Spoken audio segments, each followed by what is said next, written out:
would like to invite the First Lady of the Republic of Madagascar, who is the godmother of this event, to deliver her speech. Je vous prie d'accueillir avec un torrent d'applaudissements Madame Miali Radziwill.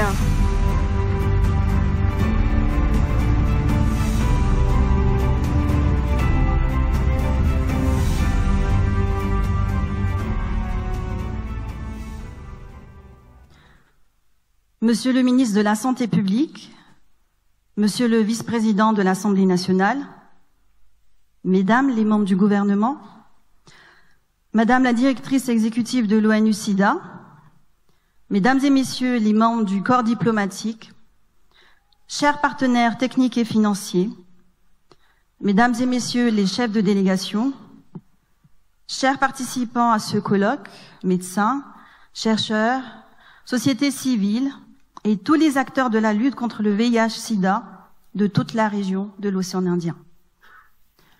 Mesdames et messieurs, chers jeunes,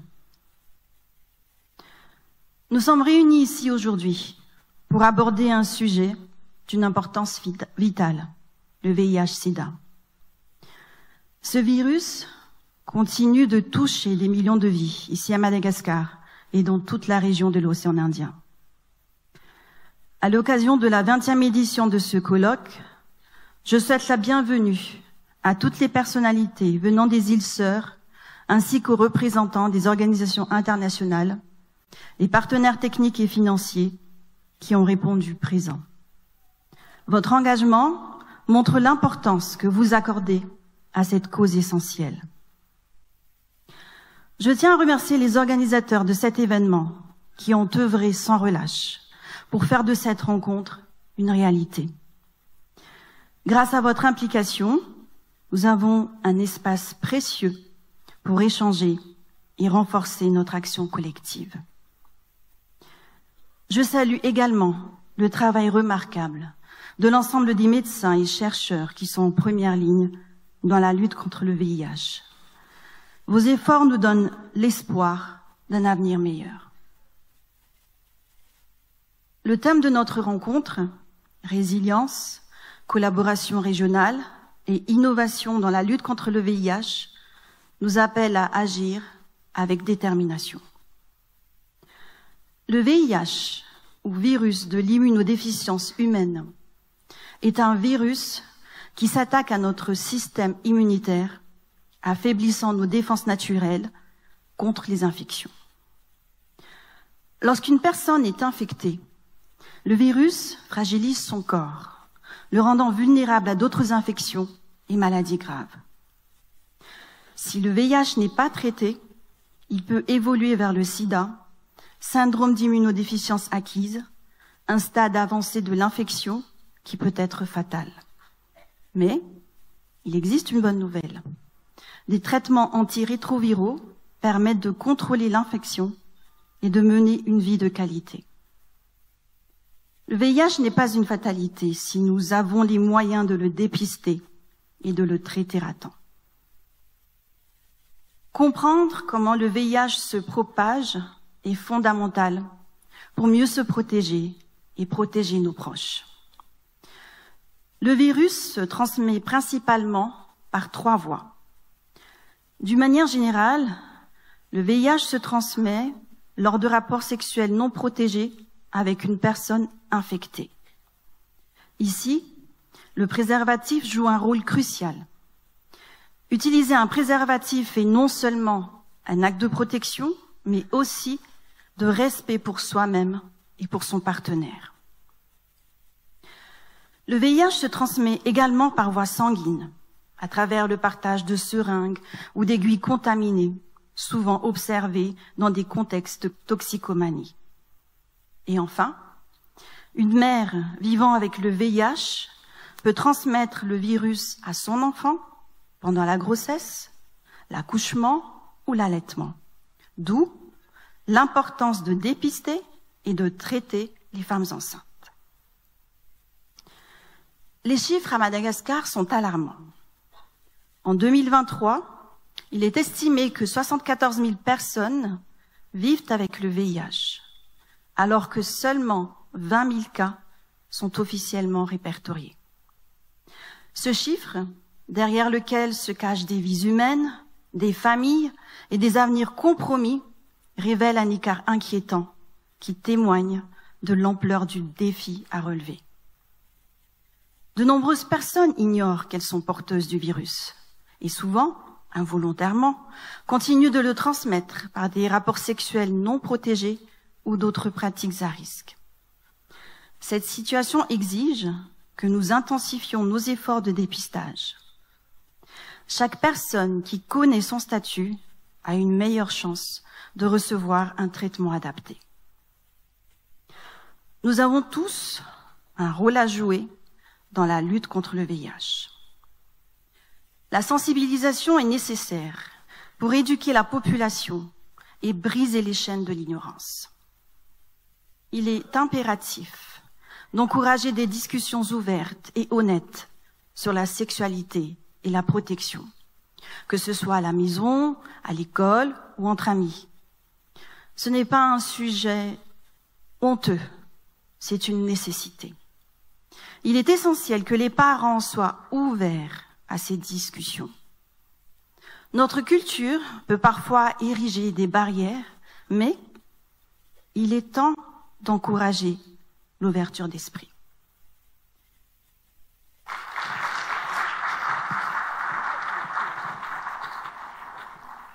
Les écoles doivent devenir des lieux où l'éducation sexuelle est enseignée sans réserve, pour permettre aux jeunes d'accéder à l'information dont ils ont besoin afin de faire des choix éclairés. Les associations de sensibilisation jouent un rôle clé dans ce processus. Elles doivent être soutenues. En mettant nos ressources en commun, nous pouvons créer un environnement où chacun se sent en sécurité pour parler librement. Le VIH ne se transmet pas par un simple contact physique. Pourtant, la peur et l'ignorance alimentent encore la stigmatisation, rendant la vie des personnes vivant avec le VIH encore plus difficile. Nous devons combattre ces idées reçues en éduquant nos concitoyens. Je tiens à adresser un message de réconfort à toutes les personnes vivant avec le VIH. Vous n'êtes pas seuls dans cette lutte. Ce colloque est pensé pour vous. Et votre présence est fondamentale pour briser les stéréotypes entourant cette maladie.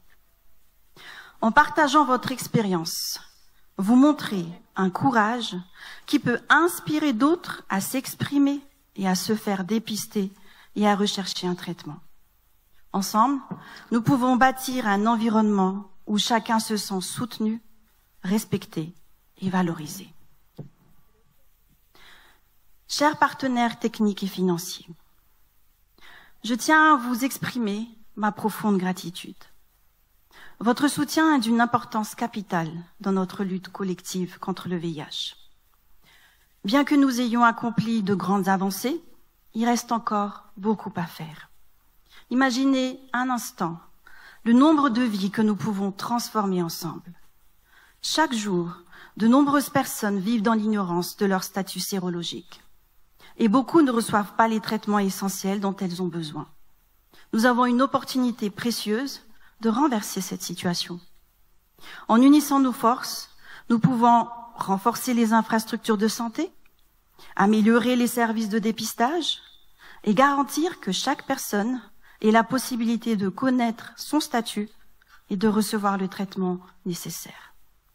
Ainsi, votre engagement ne se limite pas à des ressources financières, car il s'agit de créer un mouvement durable pour la santé publique. Investir dans cette lutte, c'est investir dans un avenir meilleur pour tous. En combinant nos efforts, nous pouvons faire en sorte que chaque vie compte et que chacun puisse vivre sans la peur du VIH. Et enfin, chers jeunes, aujourd'hui, je m'adresse à vous comme je m'adresse à mes enfants, de jeunes adultes qui sont devenus. Je ne suis pas ici pour vous faire la morale, mais pour vous partager un message important. Vous êtes l'avenir de Madagascar. Votre santé et vos choix d'aujourd'hui façonneront le monde de demain. Vous avez le pouvoir d'influencer non seulement votre propre vie, mais aussi celle de vos familles et de votre entourage. Votre corps vous appartient. Ne laissez jamais personne décider à votre place. Vous avez le droit de faire des choix concernant votre vie sexuelle. Il est important de comprendre que dire non est un acte de force, pas de faiblesse. Ne cédez pas à la pression des autres et encore moins à celle des réseaux sociaux. Rappelez-vous, chaque décision que vous prenez aujourd'hui peut influencer votre avenir et celui des générations futures. Informez-vous, posez des questions, parlez à vos parents, à vos éducateurs, à vos amis. Dites-vous que la connaissance est votre meilleure arme contre le VIH. Soyez fiers de protéger votre corps. Soyez fiers de faire des choix éclairés. Protégez-vous, mais aussi protégez vos amis. En joignant nos forces, nous pouvons créer une société informée et responsable.